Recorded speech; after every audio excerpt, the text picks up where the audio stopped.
भगवान शिव के पुत्र गणेश भगवान, जिनकी महिमा अनंत और अपरंपार है, जिनको प्रथम पूज्य होने के साथ साथ सारा संसार विघ्नहर्ता और मंगलकर्ता के नाम से भी जानता है। यदि गणेश भगवान के भक्त उन्हें सच्चे मन व श्रद्धा भाव से स्मरण करते हैं या उनके मंत्र का जाप या श्रवण करते हैं, तो गणेश भगवान उनकी मनोकामनाओं को अवश्य ही पूरा करते हैं, फिर वह चाहे जितनी बड़ी मनोकामना क्यों ना हो। प्रिय भक्तों, आज हम आपको जो गणेश भगवान का मंत्र बताने जा रहे हैं, वह मंत्र इतना प्रभावशाली है, इसके प्रभाव से आपके जीवन की सभी समस्याएं शीघ्र समाप्त हो जाएंगी, धन आने के सभी रास्ते खुल जाएंगे, आपकी आर्थिक स्थिति ठीक हो जाएगी, घर में लड़ाई झगड़ा शांत हो जाएगा, पुत्र की बुद्धि तेज हो जाएगी और वह नौकरी के लिए पूरी तरीके से तैयार हो जाएगा। तो आज मेरी बात को मान लो और एक बार इस मंत्र को 108 बार पूरा श्रवण करके अवश्य देख लो। स्वयं आप इस मंत्र का चमत्कार देखेंगे, तब आप विश्वास करना। तो आइए मंत्र श्रवण कर लेते हैं। यदि आपने अभी तक हमारे वीडियो को लाइक नहीं किया है, तो वीडियो को जल्दी से जल्दी लाइक कर दीजिए और हमारे चैनल मंत्र के लाभ को सब्सक्राइब जरूर करिए और कमेंट बॉक्स में प्रभु गणेश की जय अवश्य लिखें। तो आइए मंत्र प्रारंभ करते हैं। एकदंताय विद्महे वक्रतुंडाय धीमहि तन्नो दन्ती प्रचोदयात्। एकदंताय विद्महे वक्रतुंडाय धीमहि तन्नो दन्ती प्रचोदयात्।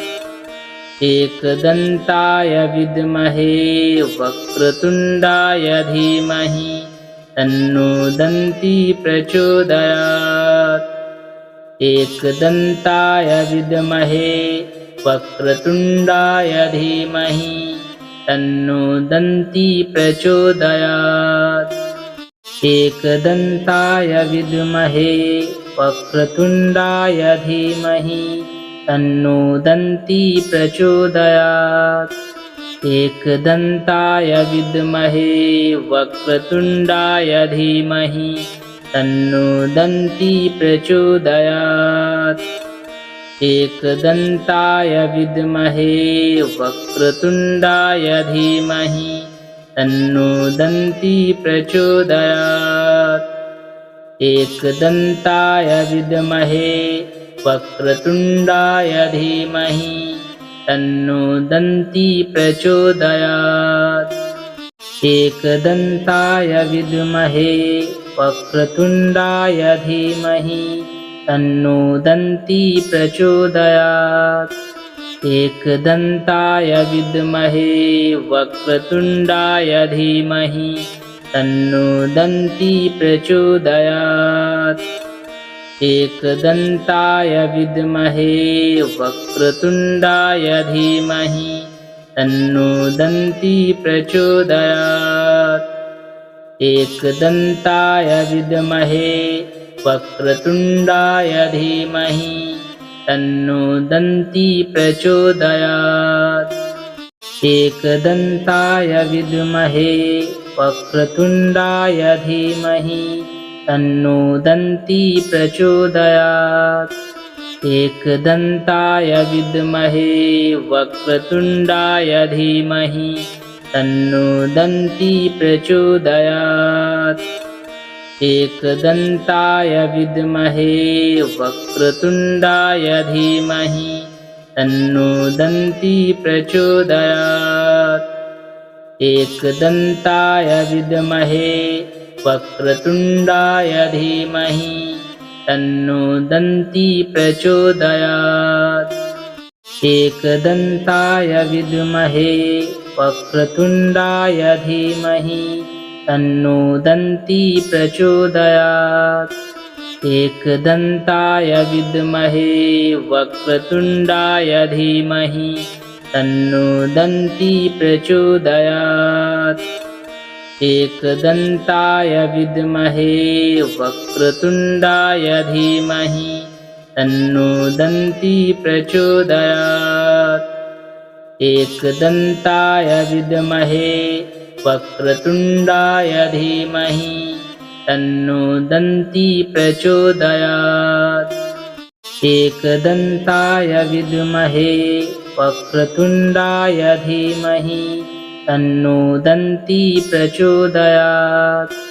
एकदन्ताय विद्महे वक्रतुण्डाय धीमहि तन्नो दन्ती प्रचोदयात्।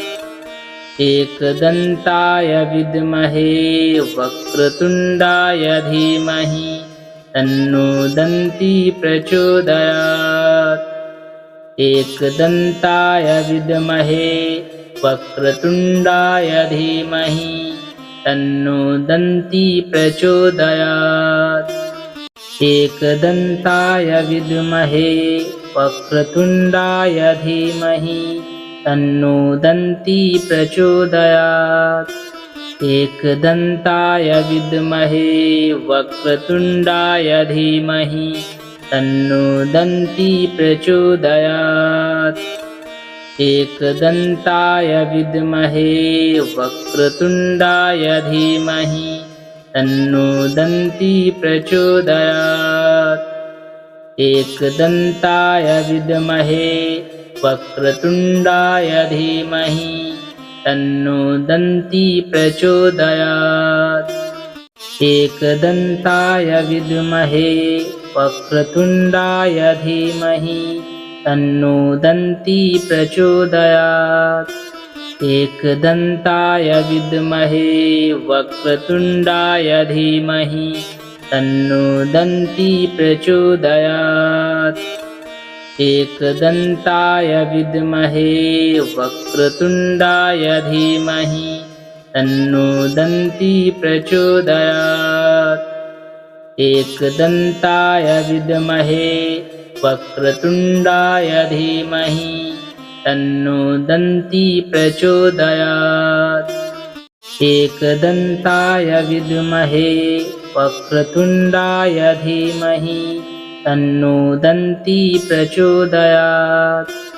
एकदन्ताय विद्महे वक्रतुण्डाय धीमहि तन्नो दन्ती प्रचोदयात्। एकदन्ताय विद्महे वक्रतुण्डाय धीमहि तन्नो दन्ती प्रचोदयात्। एकदन्ताय विद्महे वक्रतुण्डाय धीमहि तन्नो दन्ती प्रचोदयात्। एकदन्ताय विद्महे वक्रतुण्डाय धीमहि तन्नो दन्ती प्रचोदयात्। एकदन्ताय विद्महे वक्रतुण्डाय धीमहि तन्नो दन्ती प्रचोदयात्। एकदन्ताय विद्महे वक्रतुण्डाय धीमहि तन्नो दन्ती प्रचोदयात्। एकदन्ताय विद्महे वक्रतुण्डाय धीमहि तन्नो दन्ती प्रचोदयात्। एकदन्ताय विद्महे वक्रतुण्डाय धीमहि तन्नो दन्ती प्रचोदयात्। एकदन्ताय विद्महे वक्रतुण्डाय धीमहि तन्नो दन्ती प्रचोदयात्। एकदन्ताय विद्महे वक्रतुण्डाय धीमहि तन्नो दन्ती प्रचोदयात्। एकदन्ताय विद्महे वक्रतुण्डाय धीमहि तन्नो दन्ती प्रचोदयात्। एकदन्ताय विद्महे वक्रतुण्डाय धीमहि तन्नो दन्ती प्रचोदयात्। एकदन्ताय विद्महे वक्रतुण्डाय धीमहि तन्नो दन्ती प्रचोदयात्। एकदन्ताय विद्महे वक्रतुण्डाय धीमहि तन्नो दन्ती प्रचोदयात्। एकदन्ताय विद्महे वक्रतुण्डाय धीमहि तन्नो दन्ती प्रचोदयात्। एकदन्ताय विद्महे वक्रतुण्डाय धीमहि तन्नो दन्ती प्रचोदयात्। एकदन्ताय विद्महे वक्रतुण्डाय धीमहि तन्नो दन्ती प्रचोदयात्।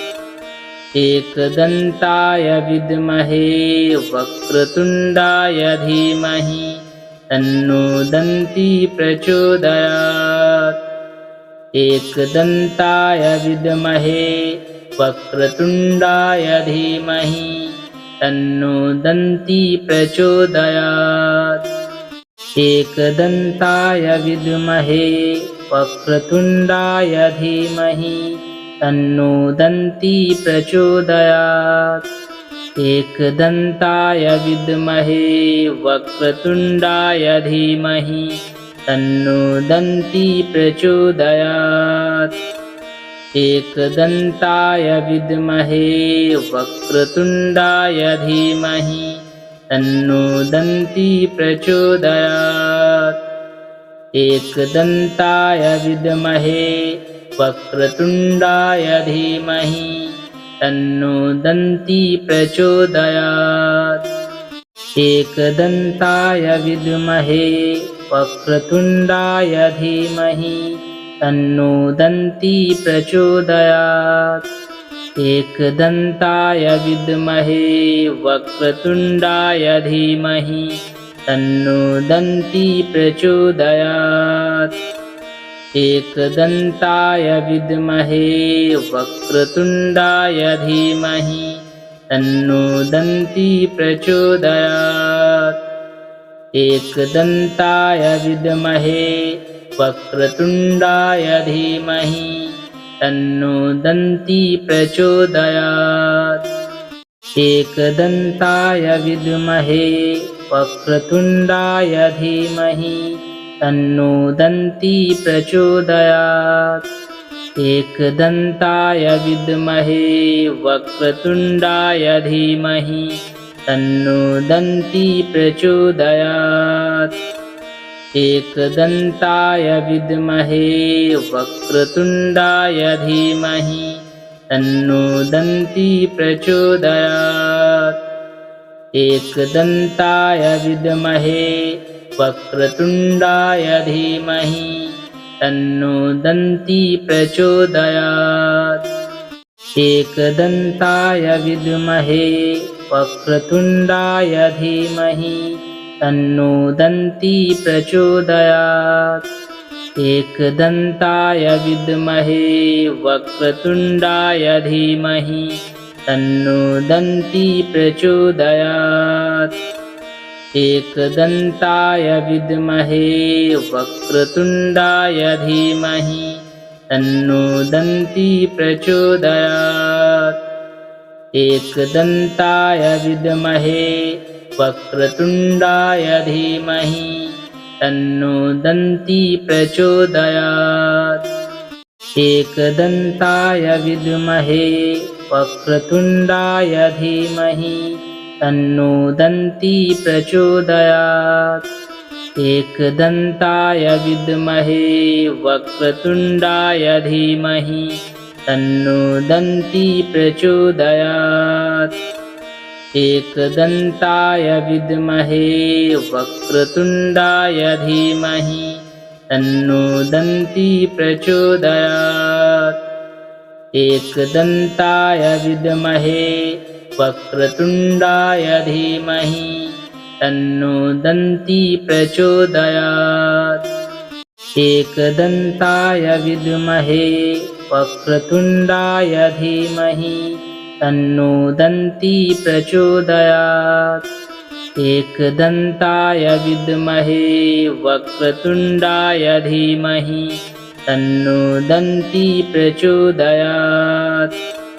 एकदन्ताय विद्महे वक्रतुण्डाय धीमहि तन्नो दन्ती प्रचोदयात्।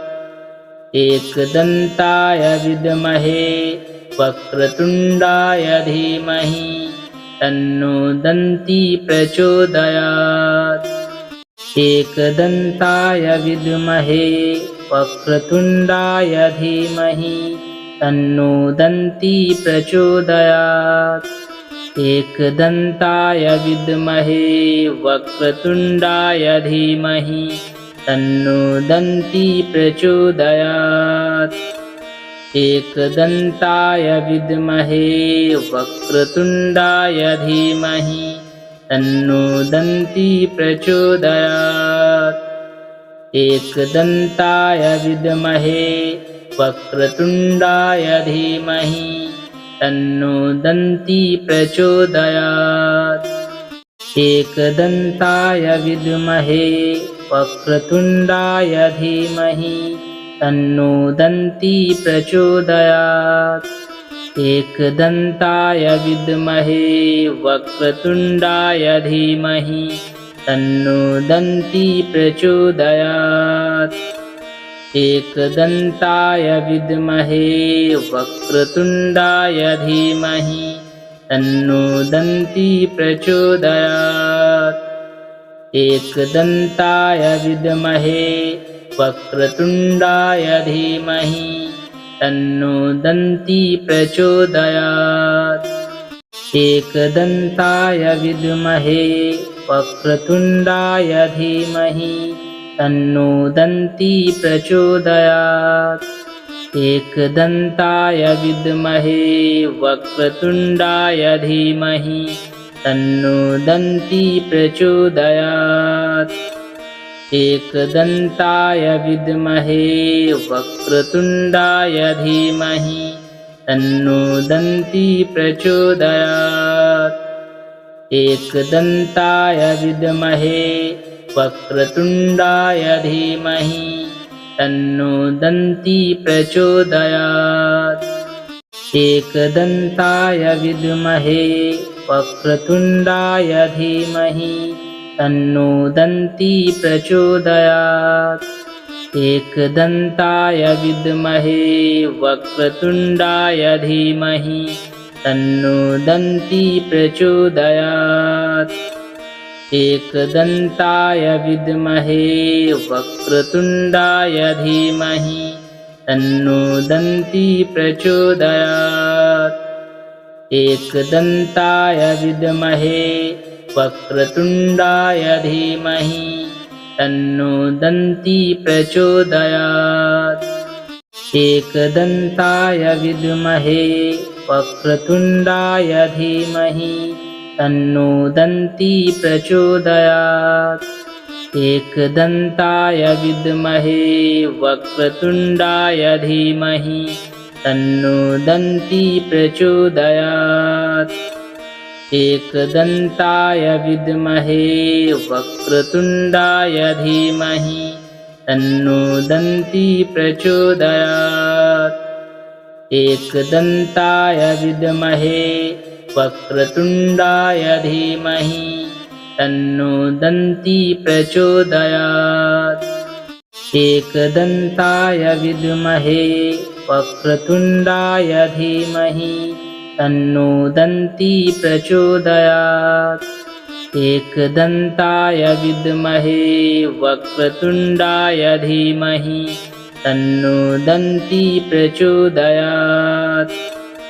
एकदन्ताय विद्महे वक्रतुण्डाय धीमहि तन्नो दन्ती प्रचोदयात्। एकदन्ताय विद्महे वक्रतुण्डाय धीमहि तन्नो दन्ती प्रचोदयात्। एकदन्ताय विद्महे वक्रतुण्डाय धीमहि तन्नो दन्ती प्रचोदयात्। एकदन्ताय विद्महे वक्रतुण्डाय धीमहि तन्नो दन्ती प्रचोदयात्। एकदन्ताय विद्महे वक्रतुण्डाय धीमहि तन्नो दन्ती प्रचोदयात्। एकदन्ताय विद्महे वक्रतुण्डाय धीमहि तन्नो दन्ती प्रचोदयात्। एकदन्ताय विद्महे वक्रतुण्डाय धीमहि तन्नो दन्ती प्रचोदयात्। एकदन्ताय विद्महे वक्रतुण्डाय धीमहि तन्नो दन्ती प्रचोदयात्। एकदन्ताय विद्महे वक्रतुण्डाय धीमहि तन्नो दन्ती प्रचोदयात्। एकदन्ताय विद्महे वक्रतुण्डाय धीमहि तन्नो दन्ती प्रचोदयात्। एकदन्ताय विद्महे वक्रतुण्डाय धीमहि तन्नो दन्ती प्रचोदयात्। एकदन्ताय विद्महे वक्रतुण्डाय धीमहि तन्नो दन्ती प्रचोदयात्। एकदन्ताय विद्महे वक्रतुण्डाय धीमहि तन्नो दन्ती प्रचोदयात्। एकदन्ताय विद्महे वक्रतुण्डाय धीमहि तन्नो दन्ती प्रचोदयात्। एकदन्ताय विद्महे वक्रतुण्डाय धीमहि तन्नो दन्ती प्रचोदयात्। एकदन्ताय विद्महे वक्रतुण्डाय धीमहि तन्नो दन्ती प्रचोदयात्। एकदन्ताय विद्महे वक्रतुण्डाय धीमहि तन्नो दन्ती प्रचोदयात्। एकदन्ताय विद्महे वक्रतुण्डाय धीमहि तन्नो दन्ती प्रचोदयात्। एकदन्ताय विद्महे वक्रतुण्डाय धीमहि तन्नो दन्ती प्रचोदयात्। एकदन्ताय विद्महे वक्रतुण्डाय धीमहि तन्नो दन्ती प्रचोदयात्। एकदन्ताय विद्महे वक्रतुण्डाय धीमहि तन्नो दन्ती प्रचोदयात्। एकदन्ताय विद्महे वक्रतुण्डाय धीमहि तन्नो दन्ती प्रचोदयात्। एकदन्ताय विद्महे वक्रतुण्डाय धीमहि तन्नो दन्ती प्रचोदयात्। एकदन्ताय विद्महे वक्रतुण्डाय धीमहि तन्नो दन्ती प्रचोदयात्। एकदन्ताय विद्महे वक्रतुण्डाय धीमहि तन्नो दन्ती प्रचोदयात्। एकदन्ताय विद्महे वक्रतुण्डाय धीमहि तन्नो दन्ती प्रचोदयात्। एकदन्ताय विद्महे वक्रतुण्डाय धीमहि तन्नो दन्ती प्रचोदयात्। एकदन्ताय विद्महे वक्रतुण्डाय धीमहि तन्नो दन्ती प्रचोदयात्। एकदन्ताय विद्महे वक्रतुण्डाय धीमहि तन्नो दन्ती प्रचोदयात्। एकदन्ताय विद्महे वक्रतुण्डाय धीमहि तन्नो दन्ती प्रचोदयात्। एकदन्ताय विद्महे वक्रतुण्डाय धीमहि तन्नो दन्ती प्रचोदयात्। एकदन्ताय विद्महे वक्रतुण्डाय धीमहि तन्नो दन्ती प्रचोदयात्। एकदन्ताय विद्महे वक्रतुण्डाय धीमहि तन्नो दन्ती प्रचोदयात्। एकदन्ताय विद्महे वक्रतुण्डाय धीमहि तन्नो दन्ती प्रचोदयात्। एकदन्ताय विद्महे वक्रतुण्डाय धीमहि तन्नो दन्ती प्रचोदयात्। एकदन्ताय विद्महे वक्रतुण्डाय धीमहि तन्नो दन्ती प्रचोदयात्। एकदन्ताय विद्महे वक्रतुण्डाय धीमहि तन्नो दन्ती प्रचोदयात्। एकदन्ताय विद्महे वक्रतुण्डाय धीमहि तन्नो दन्ती प्रचोदयात्। एकदन्ताय विद्महे वक्रतुण्डाय धीमहि तन्नो दन्ती प्रचोदयात्। एकदन्ताय विद्महे वक्रतुण्डाय धीमहि तन्नो दन्ती प्रचोदयात्। एकदन्ताय विद्महे वक्रतुण्डाय धीमहि तन्नो दन्ती प्रचोदयात्। एकदन्ताय विद्महे वक्रतुण्डाय धीमहि तन्नो दन्ती प्रचोदयात्। एकदन्ताय विद्महे वक्रतुण्डाय धीमहि तन्नो दन्ती प्रचोदयात्। एकदन्ताय विद्महे वक्रतुण्डाय धीमहि तन्नो दन्ती प्रचोदयात्। एकदन्ताय विद्महे वक्रतुण्डाय धीमहि तन्नो दन्ती प्रचोदयात्। एकदन्ताय विद्महे वक्रतुण्डाय धीमहि तन्नो दन्ती प्रचोदयात्।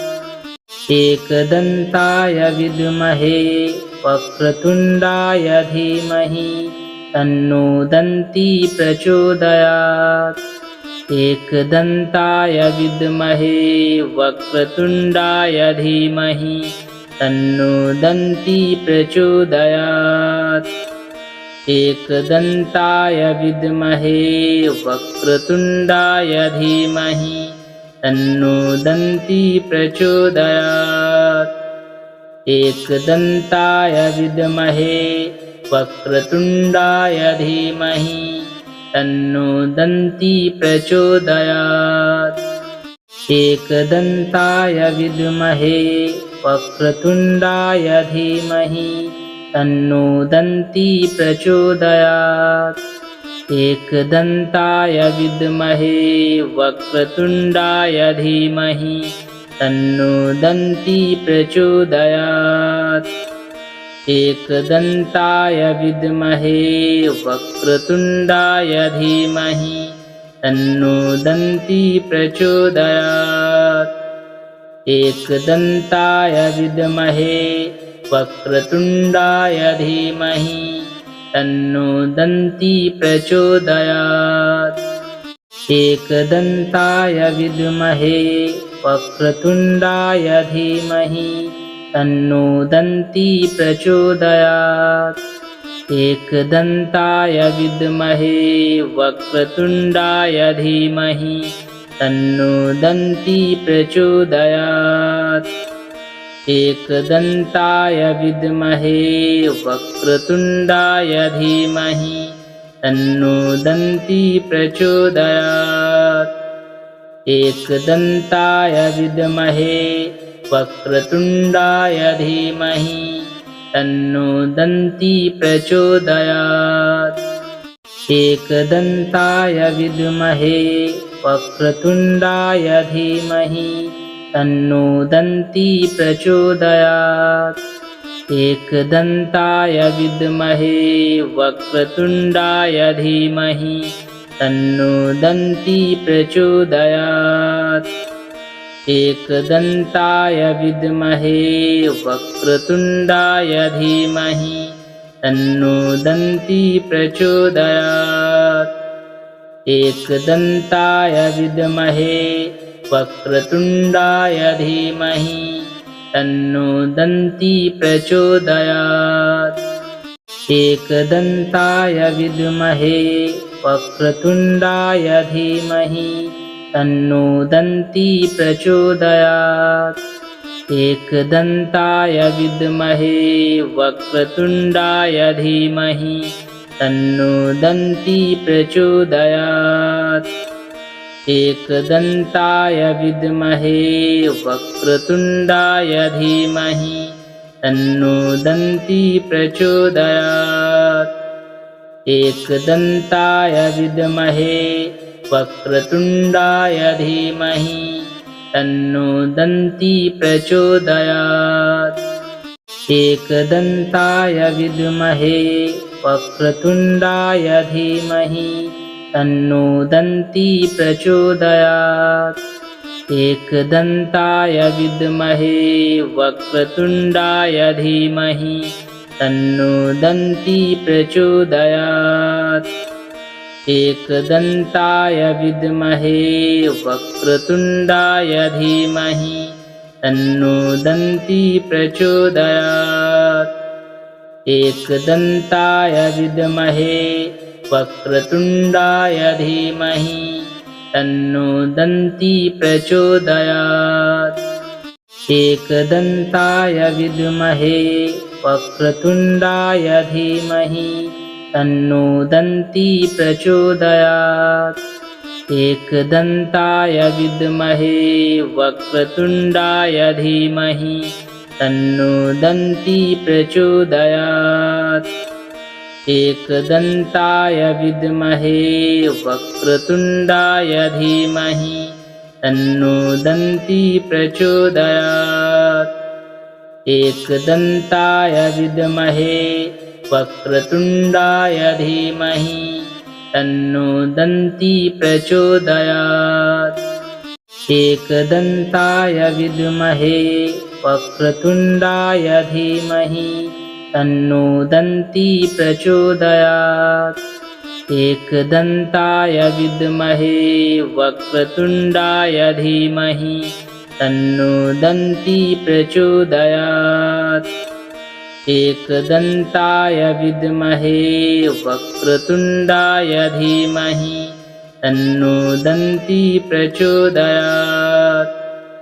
एकदन्ताय विद्महे वक्रतुण्डाय धीमहि तन्नो दन्ती प्रचोदयात्।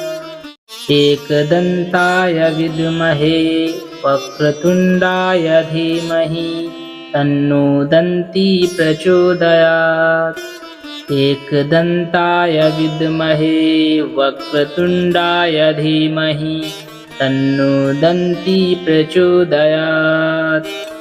एकदन्ताय विद्महे वक्रतुण्डाय धीमहि तन्नो दन्ती प्रचोदयात्। एकदन्ताय विद्महे वक्रतुण्डाय धीमहि तन्नो दन्ती प्रचोदयात्। एकदन्ताय विद्महे वक्रतुण्डाय धीमहि तन्नो दन्ती प्रचोदयात्। एकदन्ताय विद्महे वक्रतुण्डाय धीमहि तन्नो दन्ती प्रचोदयात्। एकदन्ताय विद्महे वक्रतुण्डाय धीमहि तन्नो दन्ती प्रचोदयात्। एकदन्ताय विद्महे वक्रतुण्डाय धीमहि तन्नो दन्ती प्रचोदयात्। एकदन्ताय विद्महे वक्रतुण्डाय धीमहि तन्नो दन्ती प्रचोदयात्। एकदन्ताय विद्महे वक्रतुण्डाय धीमहि तन्नो दन्ती प्रचोदयात्। एकदन्ताय विद्महे वक्रतुण्डाय धीमहि तन्नो दन्ती प्रचोदयात्। एकदन्ताय विद्महे वक्रतुण्डाय धीमहि तन्नो दन्ती प्रचोदयात्। एकदन्ताय विद्महे वक्रतुण्डाय धीमहि तन्नो दन्ती प्रचोदयात्। एकदन्ताय विद्महे वक्रतुण्डाय धीमहि तन्नो दन्ती प्रचोदयात्। एकदन्ताय विद्महे वक्रतुण्डाय धीमहि तन्नो दन्ती प्रचोदयात्। एकदन्ताय विद्महे वक्रतुण्डाय धीमहि तन्नो दन्ती प्रचोदयात्। एकदन्ताय विद्महे वक्रतुण्डाय धीमहि तन्नो दन्ती प्रचोदयात्। एकदन्ताय विद्महे वक्रतुण्डाय धीमहि तन्नो दन्ती प्रचोदयात्। एकदन्ताय विद्महे वक्रतुण्डाय धीमहि तन्नो दन्ती प्रचोदयात्। एकदन्ताय विद्महे वक्रतुण्डाय धीमहि तन्नो दन्ती प्रचोदयात्। एकदन्ताय विद्महे वक्रतुण्डाय धीमहि तन्नो दन्ती प्रचोदयात्। एकदन्ताय विद्महे वक्रतुण्डाय धीमहि तन्नो दन्ती प्रचोदयात्। एकदन्ताय विद्महे वक्रतुण्डाय धीमहि तन्नो दन्ती प्रचोदयात्। एकदन्ताय विद्महे वक्रतुण्डाय धीमहि तन्नो दन्ती प्रचोदयात्। एकदन्ताय विद्महे वक्रतुण्डाय धीमहि तन्नो दन्ती प्रचोदयात्। एकदन्ताय विद्महे वक्रतुण्डाय धीमहि तन्नो दन्ती प्रचोदयात्। एकदन्ताय विद्महे वक्रतुण्डाय धीमहि तन्नो दन्ती प्रचोदयात्। एकदन्ताय विद्महे वक्रतुण्डाय धीमहि तन्नो दन्ती प्रचोदयात्। एकदन्ताय विद्महे वक्रतुण्डाय धीमहि तन्नो दन्ती प्रचोदयात्।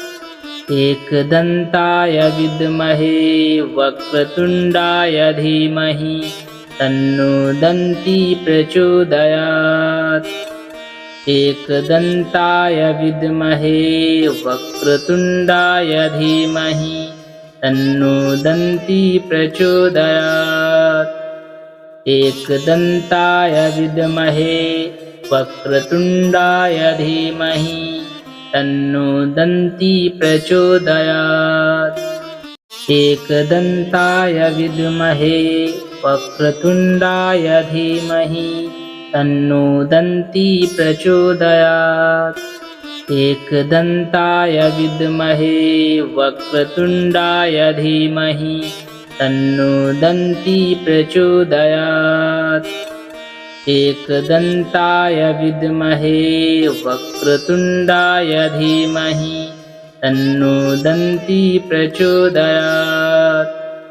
एकदन्ताय विद्महे वक्रतुण्डाय धीमहि तन्नो दन्ती प्रचोदयात्। एकदन्ताय विद्महे वक्रतुण्डाय धीमहि तन्नो दन्ती प्रचोदयात्।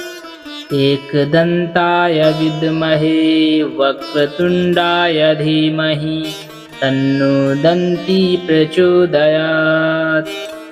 एकदन्ताय विद्महे वक्रतुण्डाय धीमहि तन्नो दन्ती प्रचोदयात्। एकदन्ताय विद्महे वक्रतुण्डाय धीमहि तन्नो दन्ती प्रचोदयात्। एकदन्ताय विद्महे वक्रतुण्डाय धीमहि तन्नो दन्ती प्रचोदयात्। एकदन्ताय विद्महे वक्रतुण्डाय धीमहि तन्नो दन्ती प्रचोदयात्। एकदन्ताय विद्महे वक्रतुण्डाय धीमहि तन्नो दन्ती प्रचोदयात्। एकदन्ताय विद्महे वक्रतुण्डाय धीमहि तन्नो दन्ती प्रचोदयात्। एकदन्ताय विद्महे वक्रतुण्डाय धीमहि तन्नो दन्ती प्रचोदयात्। एकदन्ताय विद्महे वक्रतुण्डाय धीमहि तन्नो दन्ती प्रचोदयात्। एकदन्ताय विद्महे वक्रतुण्डाय धीमहि तन्नो दन्ती प्रचोदयात्। एकदन्ताय विद्महे वक्रतुण्डाय धीमहि तन्नो दन्ती प्रचोदयात्।